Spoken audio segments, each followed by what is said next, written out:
Hi, this is Dr. Eric Westman with Adaptor Life, and I'd like to just do a brief video on the COVID-19 or new coronavirus and how I'm handling it, how I'm counseling my patients and family and relatives and business associates. Of course, with any infectious disease, there can be a lot of hype and paranoia. A lot of people have needless anxiety about the virus spreading, and that's normal. I mean, I think in any situation like this, there's going to be a reaction, maybe overreaction. Let me just explain to you a few things I've learned in my medical training, and then as we apply these things to the real world, what can we do?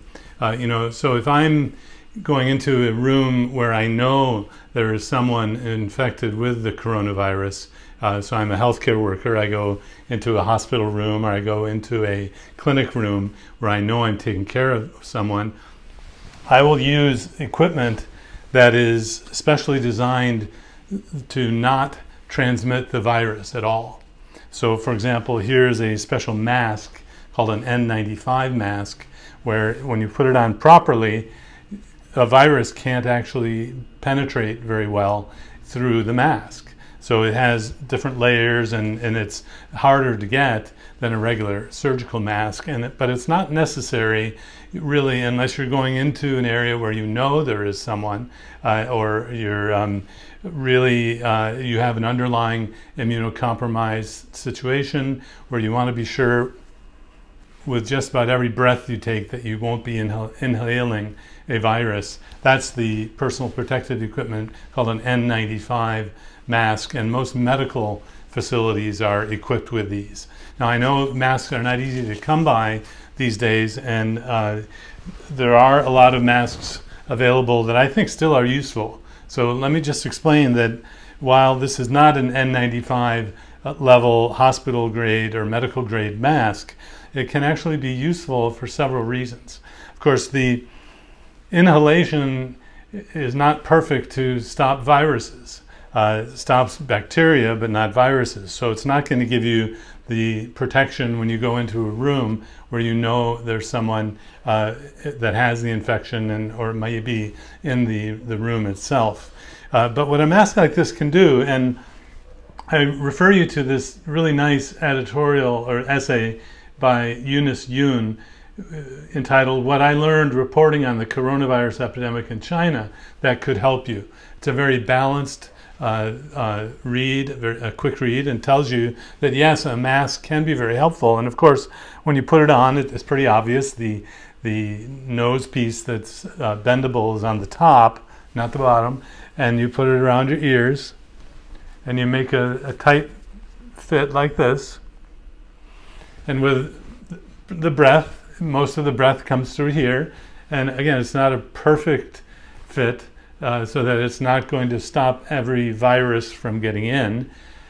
But what it does is it stops you, me, most people, who unconsciously will put their hands on their face, in the nose and the eyes, and will stop the transmission as best you can from it's called self-inoculation, or basically you have the virus on your fingers and now you're transmitting it to yourself. The mask stops, at least it helps me to realize that I don't need to touch my face, I don't need to touch my eyes, and it keeps, if I have something on my fingers, I'm out and about. I think wearing a mask is a great idea. Eunice Yoon suggests that when you're in a subway, you're in a crowded area, wearing a mask certainly makes sense. And it's not perfect, but it makes sense to me as well. And in most Asian countries, you'll see most people are wearing masks, I think for that reason, because it stops the spreading of the material from your fingers, your hands, to your eyes, and to your mouth. Now, the downside is, let's say, for example, you're out and about and you do encounter infected material. Now, you just have to be careful to realize that the outside may be contaminated and the inside isn't. Now, it's not perfect, but for the most part. So what the recent research, this is in the New England Journal of Medicine, shows is that the virus can actually stay viable. A virus isn't alive, but it can stay infective or contagious for many hours, actually, on cardboard, on surfaces like this. So up to 48 to 72 hours. So what I've learned with this new science is that it's not just the airborne particles from other people. It also includes the touching of other surfaces, and you want to be basically pretty hyper about it in these days, especially if you have an underlying medical condition. But so here's an example of how things can work. I mean, let's say you're out and about and you have some virus that is on your fingers. Of course you're not going to see it, but you touch it from someone else on the doorknob, something like that, and then you inadvertently touch your mask. Of course you don't transmit the virus to your nose, your mouth, but you have to see that the outside of the mask now is contaminated. So in an area where there are lots and lots of masks, you just throw it away. Now, in a shortage of masks, what you can do is just assume when you come back that the outside is contaminated. You take the mask off, put it somewhere, now the area underneath there is contaminated.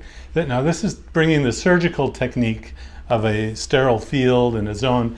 You just assume that outside of the mask is contaminated. You go wash your hands for 20 seconds in soap and water, or in a alcohol-based cleanser, and the mask could be used again if in a pinch you can't get new masks. So the ideal world, you throw it out, you get a new one. Throw it out, get a new one every time you use it. They're designed to be disposable. If you don't have that capability, you just realize, I got some on the inside of my mask. So if that was the virus, I have exposed myself.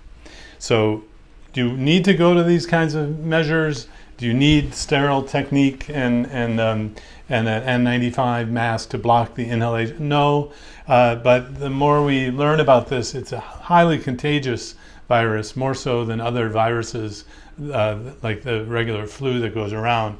So the extent that you can maybe practice with paprika, your sterile technique, where you realize, okay, that one's no good, and then you realize that, that sterile area is no longer sterile. That's what someone would be doing in a hospital operating room to ensure perfect sterile technique. Now, operations can go on without infections because of the diligence and sterile technique that's monitored. Even there's someone that goes around and makes sure that everyone's doing the sterile technique. And so when someone says, this doesn't help, it won't help, I have to disagree. I think it will help. It's not perfect. It's not like having a sterile field in the operating room, but I encourage you to put on a mask when you're going out, especially if you're going out with other people.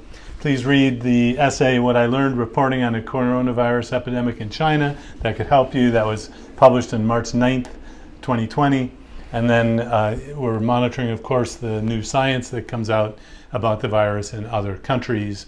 And I wish you a safe spring, and I hope we get through this without too much trouble. I hope these tips are helpful. As always, please subscribe below, like it if you like it, and let us know what you'd like Adapter Life to talk about. Until the next time, I'm Dr. Eric Westman.